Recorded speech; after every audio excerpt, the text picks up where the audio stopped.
Hi guys, welcome back to my YouTube channel. आज हम जा रहे हैं डिस्किट, नूब्रा और पैंगोंग लेक। ये वीडियो पार्ट 2 है पार्ट 1 का, जिसमें हम गए थे ले टू खारडुंगला पास। वो वाली वीडियो जाके पहले देख लो। So today is the very same day. हम खारडुंगला पास से डिसेंड करके अब जा रहे हैं Diskit monastery, also known as the Deskit Gompa. ये मॉनेस्ट्री पड़ती है अराउंड 115 किलोमीटर्स नॉर्थ ऑफ ले इन द नूब्रा वैली। ये पूरी मॉनेस्ट्री और बुद्धा का स्टैच्यू जो एकदम वाइब्रेंट कलर्स में है, एकदम स्टार्क कॉन्ट्रास्ट में नजर आता है in front of the Karakoram mountains जो बिल्कुल म्यूटेड कलर्स में है। मॉनेस्ट्री से पूरी वैली का व्यू ये था और बहुत ही अच्छा मौसम था आज। एक तरफ पूरी सनलाइट थी और दूसरी तरफ बिल्कुल घने डार्क डेंस क्लाउड्स। शाम के 5 बज रहे थे और हम बहुत थक गए थे because we had started at around 9 AM in the morning. But इस मॉनेस्ट्री की वाइब वर्ड्स में एक्सप्लेन करना काफ़ी इम्पॉसिबल है। It had a very calming vibe. Entry पे you will find these stacked up stones जो बुद्धिज्म में कहलाता है कि it brings in good fortune and good luck. Monastery की विजिट के बाद हम निकल लिए हुंदर सैंड ड्यून्स के लिए, जो है एक high altitude cold desert at around 13,000 feet above sea level. The Hundar sand dunes are known for their Bactrian camels, which are the double hump camels, and I was really excited to see them. The roads here are bumpy, but you'll never find yourself complaining. An interesting fact about the Hundar village is that it lies on the ancient Silk Route along the Shok River. Shok also means the river of death, क्योंकि ये काफ़ी ज़्यादा flood prone है। चाहे इस point तक हम काफ़ी ज़्यादा थक गए थे, बट ये व्यूज़ देख के और ये बैक्ट्रियन कैमल्स देख के बिल्कुल ही मूड अमेजिंग हो गया। मुझे काफ़ी टाइम तक समझ ही नहीं आ रहा था कि ये असली है, और यहाँ पे आप इनकी राइड भी कर सकते हैं, तो मुझे पर्सनली पसंद नहीं है एनिमल राइड्स करना। So we skipped this and walked around the desert and the sand dunes and observed these camels from a slight distance. इस एरिया में आपको मिल जाएंगे basic snacks like momos, Maggi, चाय, कॉफ़ी एक्सेट्रा। और बाकी ये ऑनेस्टली बस ये व्यू एंजॉय करने के लिए बहुत ही अमेजिंग जगह है। और इस ऊपर वाली कैमल का नाम मैंने दीपिका पाडुकोन वाली कैमल रख दिया था। Just look at this view. मैं चाहे अपने फ़ोन के कैमरा से क्लिक कर रही हूँ, बट ये लग पूरा पोस्ट कार्ड रहा है। इतना क्लियर वाटर और इतने क्लियर स्काईज शायद हम दिल्ली वालों ने कभी नहीं देखे। So that is something to really relish when you are here. यहाँ पे आप लद्दाखी कॉस्ट्यूम में ड्रेसअप होके भी पिक्चर्स क्लिक करवा सकते हैं, बट लाइन बहुत लंबी थी एंड हम बहुत ज़्यादा थक गए थे। So we just ate Maggi and left for a guest house.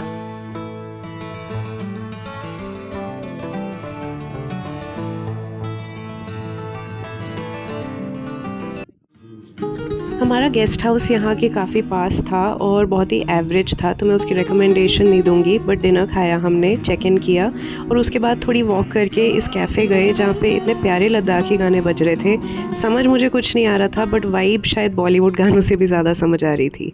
Now this is the next morning at 7 AM और हम जल्दी से रेडी होके ब्रेकफास्ट खा के निकलने वाले हैं पैंगोंग लेक के लिए।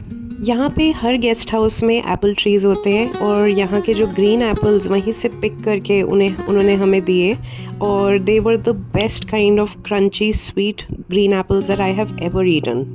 सुबह के 7 बजे हुंदर विलेज की फील थोड़ी ऐसी थी जैसे हम ऑलमोस्ट कश्मीर में हैं, and that also make sense क्योंकि कश्मीर बहुत दूर तो यहाँ से नहीं है। बट यहाँ पे एक अलग ही फीलिंग थी कि हम अपने कंट्री के बॉर्डर के इतने पास हैं, एंड काफ़ी क्लोज यहाँ से तुर्तुक है और उसके आगे फिर सारा पाकिस्तान है।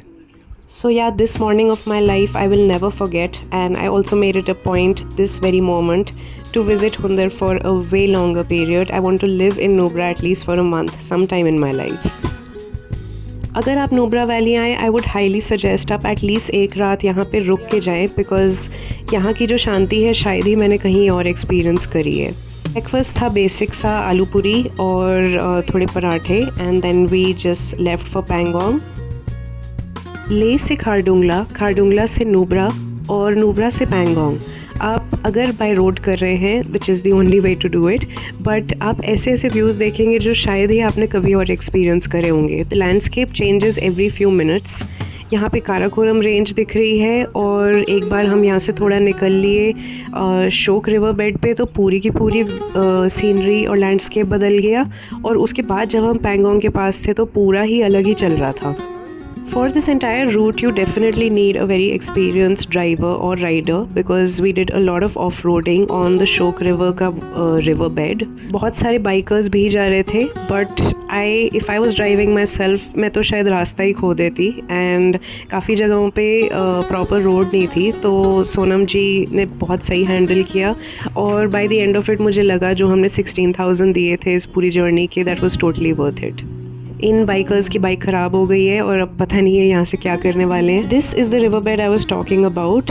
बीच बीच में थोड़ा पाथ बना हुआ है व्हीकल्स के लिए, बट काफ़ी पॉइंट्स पे द रोड नहीं, द रास्ता was very very bumpy and it was really adventurous. मैंने इतनी लंबी ऑफ रोडिंग शायद लाइफ में पहली बार करी है और यहाँ पे बहुत सारी लूज डस्ट होती है, so I would suggest that you carry a face mask और something to cover your face. So Pangong Lake या Pangong Tso is at an altitude of almost 14,000 feet. तो I would suggest कि आप पहले खारडोंगला और नोब्रा करें और उसके बाद जाके Pangong पे विज़िट करें, या फिर आपने अगर ओवरनाइट रहना है तो वहाँ रहें. Hundar to Pangong Lake is about 240 kilometers और हमें लगे 5.5 to 6 hours to reach Pangong. इस रास्ते में आपको अलग अलग किस्म के लैंडस्केप्स दिखेंगे. कुछ तो ऐसे लैंडस्केप्स दिखेंगे जो मतलब अर्थ के लगते भी नहीं. It honestly looks like another planet. Pangong lake एक सलाइन वाटर लेक है, मतलब कि इसके पानी में सॉल्ट है एंड स्पाइट ऑफ दैट ये विंटर्स में फ्रीज हो जाती है. यहाँ पे आइस हॉकी, स्केटिंग वगैरह काफ़ी सारी एक्टिविटीज़ होती हैं. 1/3 of the Pangong Lake is in Indian territory and the rest is in China. The water also changes color as per the color of the sky. So different shades of turquoise, blue, sometimes even pink. And that is such an interesting part. I kept checking up images on Google before we traveled to Ladakh, and the color of the water kept changing, and this is what it looks like today. Look at that color. Absolutely crystal clear turquoise going into deep ultramarine blue. This is my favorite color and this river looks amazing. So we are finally here and this feels surreal. मतलब ये real ही नहीं feel कर रहा. Left पे bank पे सारे ढाबे, restaurants वगैरह भरे हुए हैं एक लाइन में. यहाँ पे गेस्ट हाउसेस भी हैं for overnight stay. And imagine if you're staying over there in the morning and you wake up in the morning and you get this view. तो हमने करी एक कॉफ़ी ऑर्डर और थोड़ा सा खाना order, and I mean this just feels like something else to be sipping coffee, having a look at this absolutely bright blue lake right in front of you, knowing that this is your own country. यहाँ पे काफ़ी bridge है और बहुत ही crisp किस्म की हवा है. मैं डिस्क्राइब नहीं कर सकती, but it's a very crisp and cold kind of air, but there is also very very strong sun even though it's like 4:30 PM right now. यहाँ काफ़ी सारी मूवीज़, आई थिंक दिल से और 3 Idiots वगैरह की शूटिंग हुई है. एंड या this is what the view looks like. हम थोड़े टाइम यहाँ शांति से बैठे, not saying a word even to each other, and we just had our coffee and enjoyed this view. And frankly I do regret not staying one night over here. यहाँ पे अगर आके एक रात रुक लिए, एक पूरी रात और फिर अगली morning, I think that would be like a once in a lifetime kind of experience. The water here is absolutely crystal clear और काफ़ी डिस्टेंस तक एक एक पेबल नज़र आ रहा होता है. एंड यहाँ आओगे यार तो प्लीज़ साफ़ रखना और यहाँ पे अपना कचरा मत फेंक के जाना.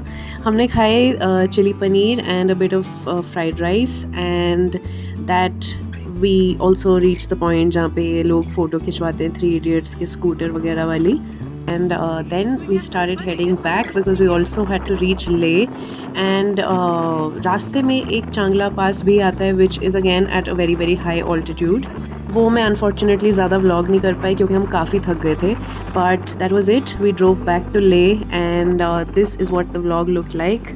I really hope that you enjoyed this vlog and that it is of help to you. मैंने एक वीडियो बनाई है शॉपिंग इन ले की, वो काफ़ी अच्छा कर रही है, अच्छा रिस्पॉन्स मिल रहा है उस पर. If you're planning your trip, please do have a look at that. And this is me sitting in the waiting line of Changla Pass. And I hope you enjoyed this video. Please do consider subscribing to my channel. And also have a look at my Ladakh playlist. You can have a look at whatever else I have vlogged. Bye!